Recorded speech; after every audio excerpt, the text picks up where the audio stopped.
Rheumatoid arthritis diagnose ಆದಮೇಲೆ ನಾನು ಮಾಡಿದಂಥ 3 ತಪ್ಪುಗಳೇನು ಅಂದರೆ, ನಾನು ಸಿಚುವೇಶನ್ ಆ್ಯಕ್ಸೆಪ್ಟ್ ಮಾಡ್ಕೊಳಕ್ಕಾಗಲಿಲ್ಲ. ನನ್ನ ಬಾಡಿ ಚೇಂಜಸ್ ಆಗ್ತಾಯಿತ್ತು.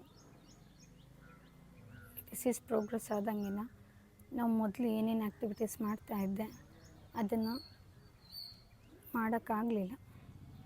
ಅದನ್ನು ಆ್ಯಕ್ಸೆಪ್ಟ್ ಮಾಡಿಕೊಂಡು ನೆಕ್ಸ್ಟ್ ಏನು ಆ್ಯಕ್ಷನ್ ತೊಗೋಬೇಕು, ಏನು ಮಾಡಬೇಕು ಅದಕ್ಕೆ ಆ ಪರಿಸ್ಥಿತಿಯಿಂದ ಹೊರಗೆ ಬರೋಕ್ಕೆ ಅನ್ನೋದು ಬಿಟ್ಟು ಅಲ್ಲೇ ವಿಕ್ಟಿಮ್ ಮೋಡಲ್ಲಿ ಸ್ಟಕ್ ಆಗಿದ್ದೆ. ಎರಡನೇದು ಮಿಸ್ಟೇಕ್, ನಾನು ಅಲ್ಲೇ ವಿಕ್ಟಿಮ್ ಮೋಡಲ್ಲೇ ಸ್ಟಕ್ ಆಗಿ ನಮ್ಮ ಮನೆಯವ್ರ ಮೇಲೆಲ್ಲ ಡಿಪೆಂಡ್ ಆಗಿ ಎಲ್ಲ ಕೆಲಸಗಳಿಗೂ ನನ್ನ ಕೈಲಿ ಆಗಲ್ಲ, ನಾನು ಮಾಡೋಕ್ಕಾಗಲ್ಲ ಅಂತೇಳಿ ಅದು ಪ್ರಯತ್ನ ಪಡಿದೆ. ನನಗಿಷ್ಟೇ, ನನಗೆ ಈ ಥರ ಕಾಯಿಲೆ ಬಂದುಬಿಟ್ಟಿದೆ, ಈ ಕಾಯಿಲೆ ಬಂದುಬಿಟ್ಟಿದೆ ಅಂತ ಆ ಕೊರಗಲ್ಲೇ ಅದು ಇನ್ನಿಷ್ಟು ನನ್ನ ಕಾಯಿಲೆ ಜಾಸ್ತಿ ಆಯಿತು. ಮೂರನೇ ತಪ್ಪೇನು ಅಂದರೆ, ಬೇರೆಯವರು ನನ್ನ ನೋವು ಅರ್ಥ ಮಾಡ್ಕೋತಾ ಇಲ್ಲ. ಅವ್ರೇನು ನನ್ನ ಹೀಗೆ ಅವ್ರಿಗೆ ಅರ್ಥ ಆಗಲ್ಲ ನನ್ನ ಪರಿಸ್ಥಿತಿ, ನನ್ನ ನೋವೇ ನಂಗೆ ದೊಡ್ಡದು, ಅವ್ರಿಗೆ ಯಾರಿಗೂ ಅರ್ಥ ಆಗ್ತಿಲ್ಲ ಅಂತ ಅವ್ರಿಗೆ ಅರ್ಥ ಆಗಬೇಕು ಅಂತ ಎಕ್ಸ್ಪೆಕ್ಟ್ ಮಾಡೋದು ತಪ್ಪು.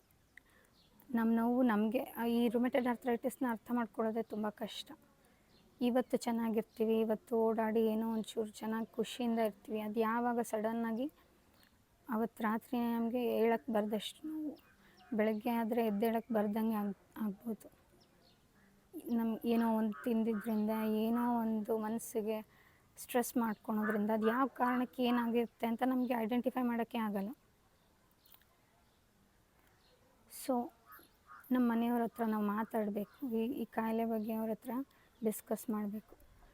ಆದಷ್ಟು ನಮ್ಮನ್ನು ನಾವು ಪುಷ್ ಮಾಡಿಕೊಂಡು ಆ್ಯಕ್ಟಿವ್ ಆಗಿರೋಕ್ಕೆ ಪ್ರಯತ್ನ ಪಡಬೇಕು.